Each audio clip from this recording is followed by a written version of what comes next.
एक छोटा सा मजाक। Anton Chekhov. अनुवाद अनिल जनविजय। सर्दियों की खूबसूरत दोपहर। सर्दी बहुत तेज है। नाधा ने मेरी बांह पकड़ रखी है।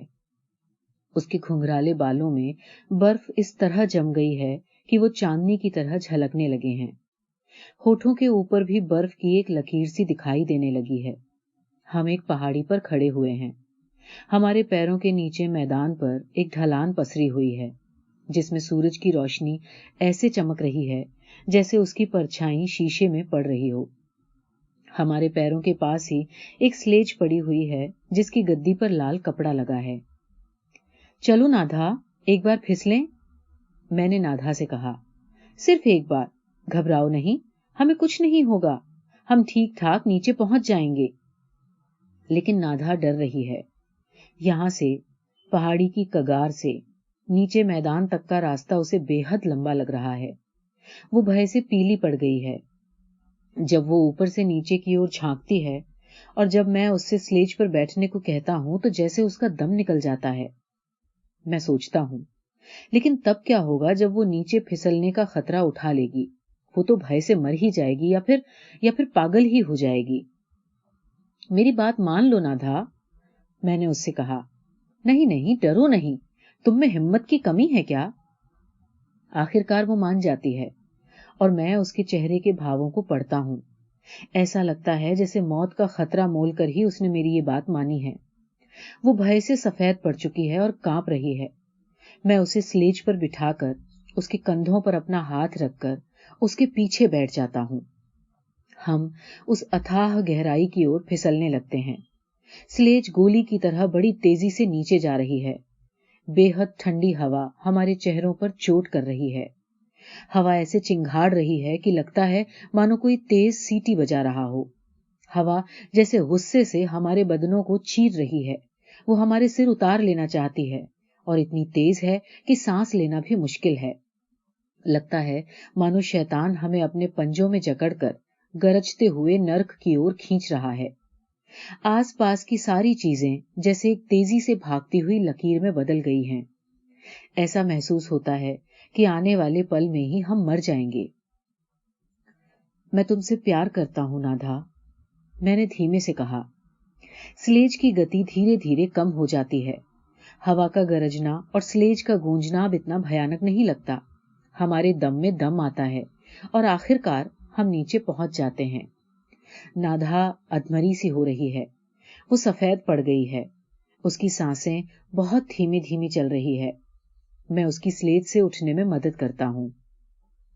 अब चाहे जो भी हो जाए, मैं कभी नहीं फिसलूंगी, हरगिज नहीं, कभी नहीं। आज तो मैं मरते मरते बची हूं, मेरी ओर देखते हुए नाधा ने कहा। उसकी बड़ी बड़ी आंखों में खौफ का साया साफ दिखाई दे रहा था, पर थोड़ी ही देर बाद वो सहज हो गई और मेरी ओर सवालिया निगाहों से देखने लगी।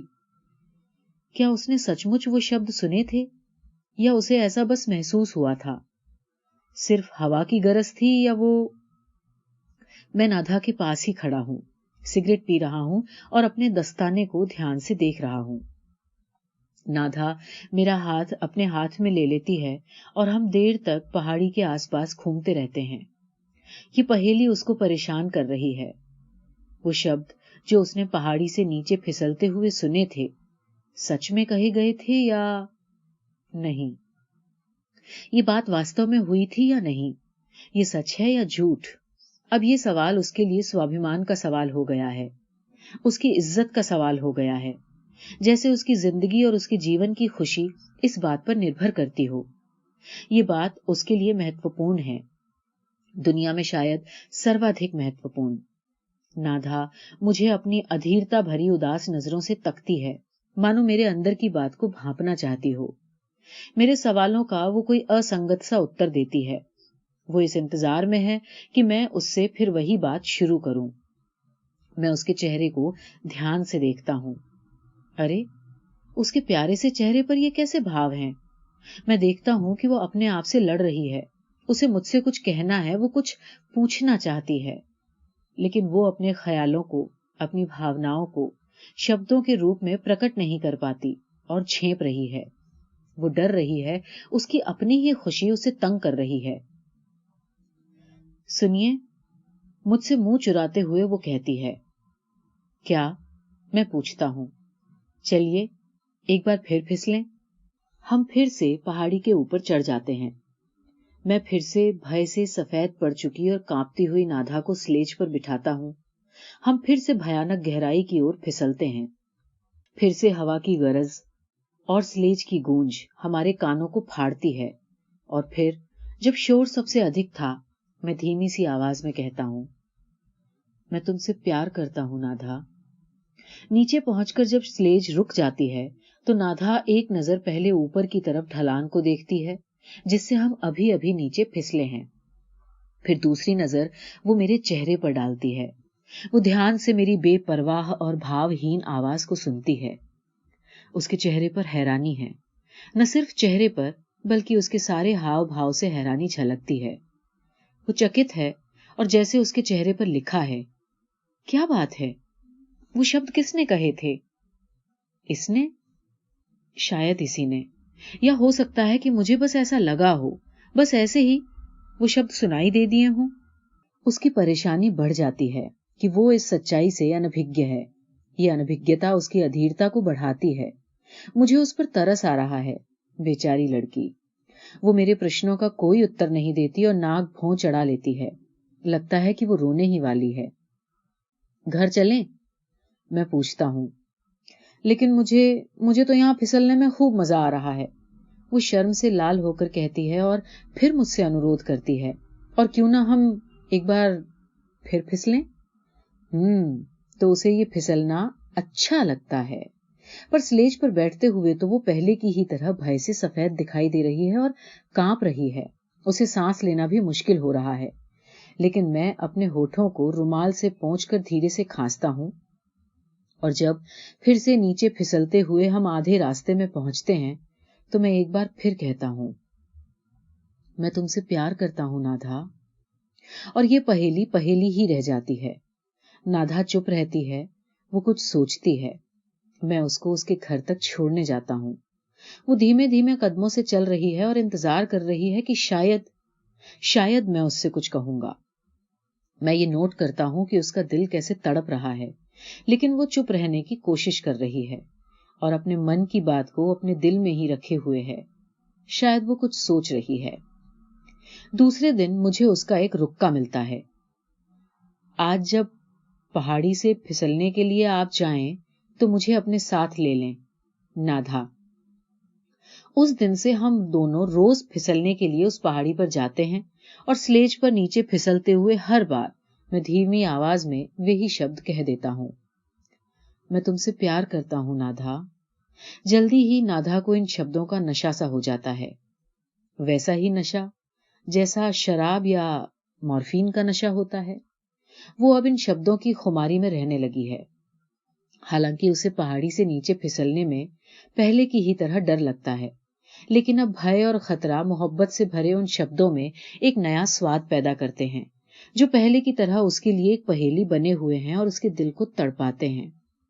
उसका शक हम दो ही लोगों पर है, मुझ पर और हवा पर। हम दोनों में से कौन उसके सामने अपनी भावना का इजहार करता है ये उसे पता नहीं, पर अब उसे इससे कोई फर्क नहीं पड़ता। शराब चाहे किसी भी बर्तन से क्यों न पी जाए, नशा तो वो उतना ही देती है। अचानक एक दिन दोपहर के समय में अकेला ही उस पहाड़ी पर पहुंचा। भीड़ के पीछे से मैंने देखा कि नाधा उस ढलान के पास खड़ी है और उसकी आंखें मुझे ही तलाश रही है। फिर वो धीरे धीरे पहाड़ी पर चढ़ने लगती है। अकेले फिसलने में हालांकि उसे डर लगता है, बहुत ज्यादा डर। बर्फ की तरह वो सफेद पड़ चुकी है और कांप रही है, जैसे उसे फांसी पर चढ़ाया जा रहा हो। पर वो आगे ही आगे बढ़ती जा रही है, बिना झिझके, बिना रुके। शायद आखिर उसने ये फैसला कर ही लिया है कि वो इस बार अकेली नीचे की ओर फिसल कर देखेगी कि जब मैं अकेली होऊंगी तो क्या वो मीठे शब्द मुझे सुनाई देंगे या नहीं। मैं देखता हूं कि वो बेहद घबराई हुई भय से मुंह खोलकर स्लेज पर बैठ जाती है। वो अपनी आंखें बंद कर लेती है और जैसे जीवन से विदा लेकर नीचे की ओर फिसल पड़ती है। स्लेज के फिसलने की गूंज सुनाई पड़ रही है। नाधा को वो शब्द सुनाई दिए या नहीं, मुझे नहीं मालूम। मैं बस ये देखता हूं कि वो बेहद थकी हुई और कमजोर सी स्लेज पर से उठती है। मैं उसके चेहरे पर ये पढ़ सकता हूं कि वो खुद नहीं जानती कि उसे कुछ सुनाई दिया या नहीं। नीचे फिसलते हुए उसे इतना डर लगा कि उसके लिए कुछ भी सुनना या समझना मुश्किल था। फिर कुछ ही समय बाद बसंत का मौसम आ गया। मार्च का महीना है। सूरज की किरणें पहले से अधिक गर्म हैं। हमारी बर्फ से ढकी वो सफेद पहाड़ी भी काली पड़ गई है और उसकी चमक खत्म हो गई है। धीरे धीरे सारी बर्फ पिघल जाती है। हमारा फिसलना बंद हो गया है और अब नाधा उन शब्दों को नहीं सुन पाएगी। उससे वो शब्द कहने वाला भी अब कोई नहीं है। हवा खामोश हो गई है और मैं ये शहर छोड़कर पीतेरबुर्ग जाने वाला हूं। हो सकता है कि मैं हमेशा के लिए वहां चला जाऊं। मेरे पीतेरबुर्ग रवाना होने से शायद 2 दिन पहले की बात है। संध्या समय में मैं बगीचे में बैठा था। जिस मकान में नाधा रहती है, ये बगीचा उससे जुड़ा हुआ था और एक ऊंची बाड़ ही नाधा के मकान को उस बगीचे से अलग करती थी। अभी भी हालांकि मौसम में काफी ठंड है, कहीं कहीं बर्फ पड़ी दिखाई देती है। हरियाली अभी नहीं है, लेकिन बसंत की सुगंध महसूस होने लगी है। शाम को पक्षियों की चहचहाहट सुनाई देने लगी है। मैं बाड़ के पास आ जाता हूं और एक दरार में से नाधा के घर की तरफ देखता हूं। नाधा बरामदे में खड़ी है और उदास नजरों से आसमान की ओर ताक रही है। बसंती हवा उसके उदास और फीके चेहरे को सहला रही है। ये हवा उसे उस हवा की याद दिलाती है जो तब पहाड़ी पर गरजा करती थी जब उसने वो शब्द सुने थे। उसका चेहरा और उदास हो जाता है। गाल पर आंसू लुढ़कने लगते हैं और बेचारी लड़की अपने हाथ इस तरह से आगे बढ़ाती है मानो वो उस हवा से ये प्रार्थना कर रही हो कि वो एक बार फिर से, बस एक बार फिर से उसके लिए वो शब्द दोहरा दे। और जब हवा का एक झोंका आता है तो मैं फिर धीमी आवाज में कहता हूं, मैं तुमसे प्यार करता हूं नाधा। अचानक न जाने नाधा को क्या हुआ, वो चौंक कर मुस्कुराने लगती है और हवा की ओर हाथ बढ़ाती है। वो बेहद खुश है, बेहद सुखी और बेहद सुंदर। और मैं अपना सामान बांधने के लिए घर लौट आता हूं। ये बहुत पहले की बात है। अब नाधा की शादी हो चुकी है। उसने खुद शादी का फैसला किया या नहीं, इससे कोई फर्क नहीं पड़ता। उसका पति एक बड़ा अफसर है और उसके 3 बच्चे हैं। वो उस समय को आज भी नहीं भूल पाई है जब हम फिसलने के लिए पहाड़ी पर जाया करते थे। हवा के वो शब्द उसे आज भी याद हैं। ये उसके जीवन की सबसे सुखद, सबसे हृदय स्पर्शी और सबसे खूबसूरत याद है। और अब जब मैं प्रौढ़ हो चुका हूं, मैं ये नहीं समझ पाता हूं कि मैंने उससे वो शब्द क्यों कहे थे, किस लिए मैंने उसके साथ ऐसा मजाक किया था।